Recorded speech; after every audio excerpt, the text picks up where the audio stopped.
Welcome to Subramani. It was Warren Buffett who said this.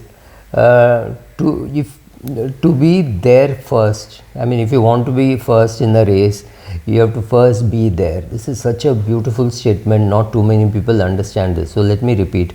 To be there as the first person to reach, you have to first be there, right? You have to reach there. Only then it's a question of whether you're first or second. If you drop out at the 9th minute of the 10-minute race or at the 9th kilometer of a 10-kilometer race, you're dead, you're over, it's over, then you can't do anything. So you have to first be alive.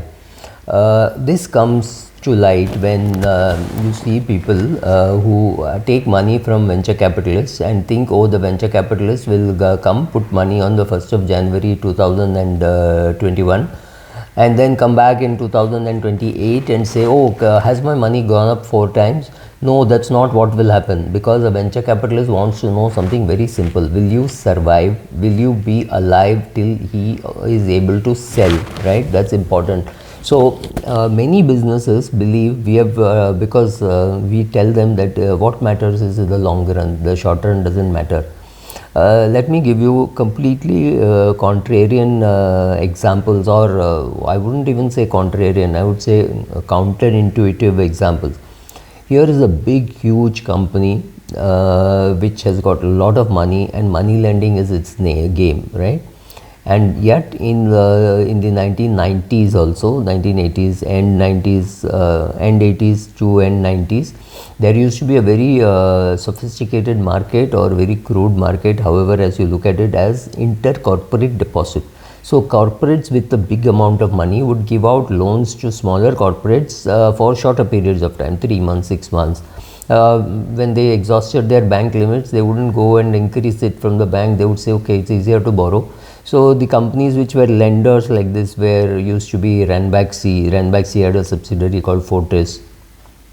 Then HDFC, Bajaj Auto, Parle. These used to be on the lending side. They always had surplus to lend. And there'd be many companies on the other side which were willing to borrow, right? So they would borrow money, 50 lakhs, borrow for 3 months, give it back.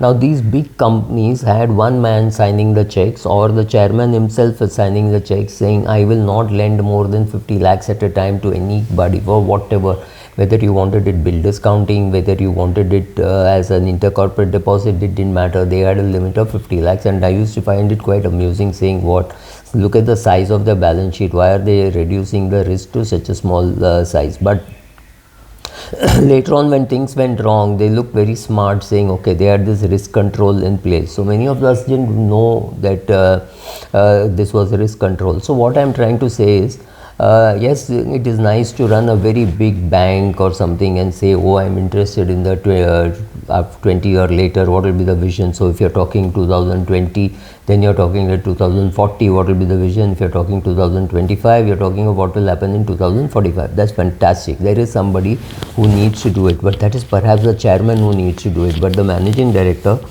has to worry about what is happening in the company on a short-term basis. He has to look at every voucher. He has to make sure that he knows what is happening. A number 100 is never 100. It is 99 plus 1, or 50 plus 20 plus 10 plus it reach 100, right? So you have to know what is that 50, what is that 20, what is that 10. Each breakup the managing director has to know.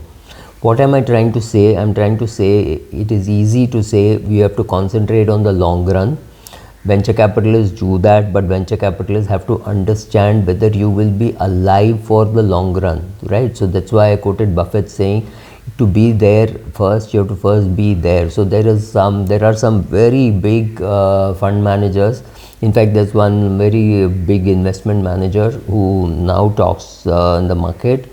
And we know that he needed being bailed out by an industrialist because of a mistake he had made. If that bailout had not happened, he would have been history, right? Today he wouldn't be talking about what he did right and things like that. Of course, he did a lot of things right, but to do things right and to be there, you have to first survive. That is the question. Do you have in it to survive? So you have to look at the short term. So day to day, week to week, month to month is something which a venture capitalist is going to see how much money you are burning and do you have enough cash to sustain till the big event happens. So same thing for your investment also.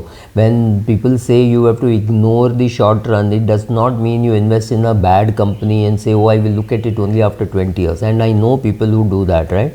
So if you invested in Shan Interval, Indiana Dairy, Pateja Forging, your money is gone. That's it, kaput, right? Or Orke, right? It's gone. So you say, no, I think in the long run it will make money. Maybe it will, but it will not make money for you unless you pay attention to it, what is doing in the short run. Short run means what is it doing on a quarter basis. Maybe you don't need to react. Maybe you need, recently you saw very good results of Colgate. So you're very impressed that and you're sure that the price will go from 2000 to 2500. Should you buy the share? It's your call. I'm not saying whether you should buy, not buy, whether it will reach 2500. That's not the thing. But the question is, you have to keep watching. If I have shares of Colgate and I decide to sell, I should say, well, I think it deserves a price of 2500 with such good results, so I will wait till the next results are coming, and in the expectation and run up to that, it will go up, and that time I'll sell. So you have to concentrate on the short term as much as you have to concentrate on the long term, right? It is easy to say only long term matters, yes, but in the short term also things matter, right?